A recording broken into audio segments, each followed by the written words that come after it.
कहते हैं हिमालय की गोद में हर एक घाटी अपने अंदर कुछ कहानियां छुपाए बैठी हैं, कुछ सुंदर तो कुछ डरावनी।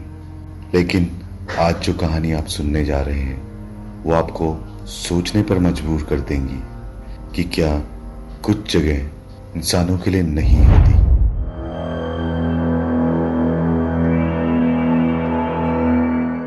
आदित्य चौहान एक बहुत फेमस यूट्यूबर था जिसके वीडियोस लोग काफी पसंद करते थे, जिसे नई नई खूबसूरत और रोमांचक जगह जाना बहुत पसंद था। और इस बार उसने जाने की सोची हिमाचल प्रदेश की एक अनछुई जगह छाया घाटी। अगले दिन आदित्य दिल्ली से निकल पड़ा छाया घाटी की ओर, लेकिन वो इस बात से अनजान था कि छाया घाटी दिन में जितनी ही खूबसूरत हो पर रात को वहां बस जाता था एक रहस्यमयी सन्नाटा। आदित्य छाया घाटी पहुंचा और कुछ गांव वालों से मिला। गांव वालों ने उसे चेतावनी दी कि रात को घाटी के पास घास के मैदान में मत रुकना, क्योंकि रात को वो घाटी जाग जाती है। पर आदित्य को इन बातों से कहां फर्क पड़ने वाला था, उसे तो बस रोमांच पसंद था। गांव वालों की बातों को अनसुना करके वो निकल पड़ता है उसी घास के मैदान की ओर। घास के मैदान में पहुंचकर सबसे पहले उसने अपने कैंप लगाने के लिए एक जगह ढूंढी और वहां अपना टेंट सेटअप किया। रात के वक्त आदित्य अपने टेंट के बाहर आग जलाकर बैठा था और उस घाटी की सुंदरता को देख रहा था। तभी अचानक एक हवा का झोंका आया जिसमें से आई एक फुसफुसाहट, मेरी जगह। आदित्य ने इधर उधर देखा पर उसे लगा शायद ये उसका वहम है या फिर थकान की वजह से उसे ऐसा लग रहा है। फिर उसने उस जगह की रिकॉर्डिंग स्टार्ट की जैसा कि वो हर बार करता था। अगले दिन आदित्य दिल्ली लौट जाता है और वो काफी खुश लग रहा था, क्योंकि शायद उसने गांव वालों की बातों को झूठा साबित कर दिया था। आदित्य खुशी खुशी अपने घर पहुंचता है, पर उसे शायद पता नहीं था कि उसके साथ क्या आया है। घर लौटने पर पहले दिन तो सब कुछ ठीक रहा, लेकिन दूसरे दिन से सब कुछ अजीब सा होने लगा। रात के वक्त जब आदित्य टेबल पर बैठकर अपने लैपटॉप पे काम कर रहा था, तभी अचानक उसके कैमरे की स्क्रीन ऑन हो जाती है जिसमें सिर्फ पैरों की कुछ परछाई दिखाई देती है।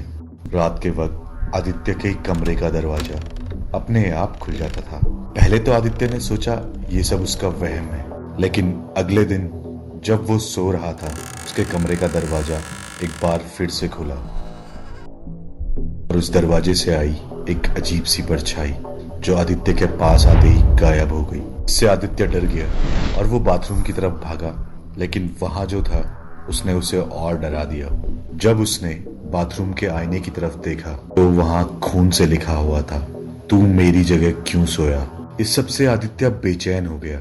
वो सोचने लगा अब क्या किया जाए। उसने फिर से छाया घाटी जाने का फैसला किया। अगले दिन वो बस में बैठकर निकल पड़ा छाया घाटी की ओर।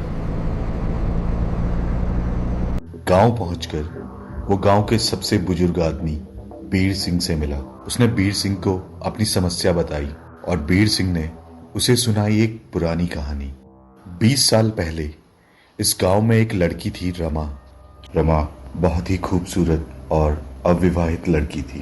वो रोज घास के मैदान में जाकर अपने जानवरों के लिए घास लेकर आती थी, लेकिन एक दिन घास काटते काटते रमा का पैर फिसला और वो उस चट्टान से गिर गई। अगले दिन सब गांव वालों ने मिलकर रमा को ढूंढने की कोशिश करी, लेकिन रमा कहीं नहीं मिली।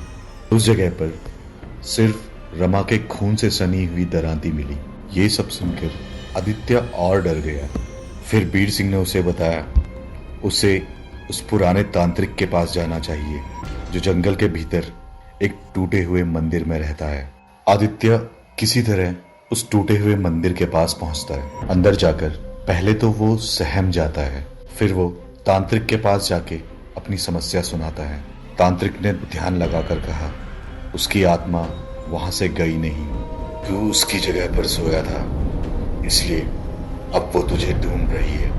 तांत्रिक ने आदित्य को बताया जहां वो गिरी थी उसी जमीन में उसके शादी का जोड़ा और कुछ टूटे कंगन दबे हुए हैं। जब तू ये सब लाकर यहाँ अग्नि को समर्पित करेगा, उसे तभी मुक्ति मिलेगी। अगले दिन आदित्य गांव वालों के साथ उसी जगह पर गया। उन सब ने मिलकर वहां पर खुदाई करी और खुदाई करने के बाद जमीन से निकला रमा का शादी का जोड़ा और कुछ टूटे हुए कंगन।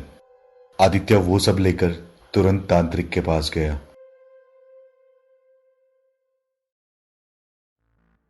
तांत्रिक ने आदित्य को अपने पास बिठाकर हवन किया।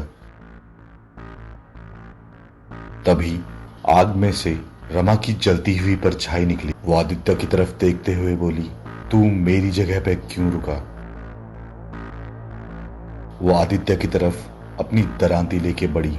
तभी तांत्रिक ने अपना आखिरी मंत्र पढ़ा और फिर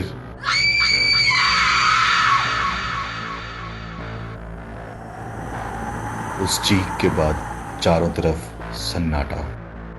आदित्य अभी भी ब्लॉग बनाता है, लेकिन किसी भी नई जगह जाने से पहले वो उस जगह की पूरी जानकारी लेता है।